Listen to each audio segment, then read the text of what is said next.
Judges, chapter 8. Zebah and Zalmunna. Now the Ephraimites asked Gideon, "Why have you treated us like this? Why didn't you call us when you went to fight Midian?" And they criticized him sharply. But he answered them, "What have I accomplished compared to you? Aren't the gleanings of Ephraim's grapes better than the full grapes harvest of Abiezer? God gave Oreb and Zeb, the Midianite leaders, into your hands. What was I able to do compared to you?" At this, their resentment against him subsided. Gideon and his 300 men, exhausted yet keeping up the pursuit, came to the Jordan and crossed it. He said to the men of Succoth, "Give my troops some bread, they are worn out, and I am still pursuing Zebah and Zalmunna, the kings of Midian."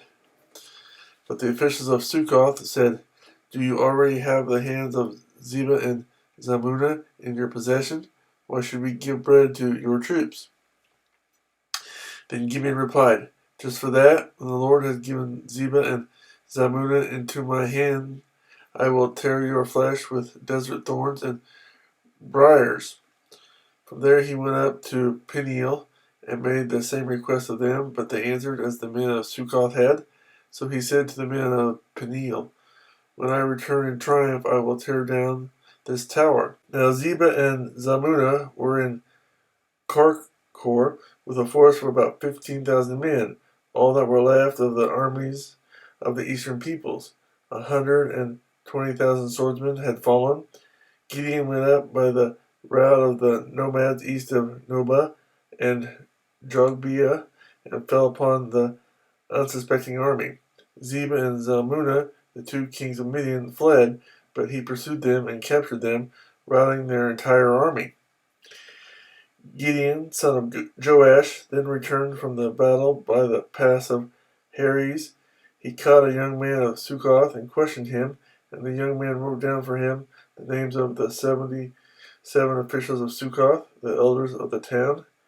Then Gideon came and said to the men of Succoth, "Here are Zebah and Zalmunna, about whom you taunted me by saying, 'Do you already have the hands of Zebah and Zalmunna in your possession? Why should we give bread to your exhausted men?'" He took the elders of the town and taught the men of Succoth a lesson by punishing them with desert thorns and briars. He also pulled down the tower of Peniel and killed the men of the town. Then he asked Zebah and Zalmunna, "What kind of men did you kill at Tabor?" "Men like you," they answered, "each one with the bearing of a prince."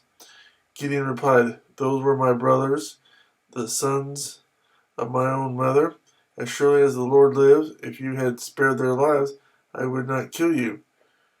Turning to Jether, his oldest son, he said, "Kill them."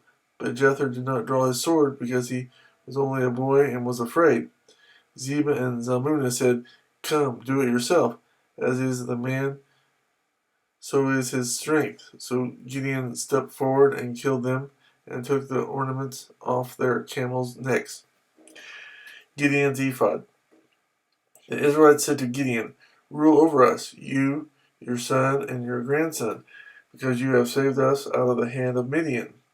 But Gideon told them, "I will not rule over you, nor will my son rule over you.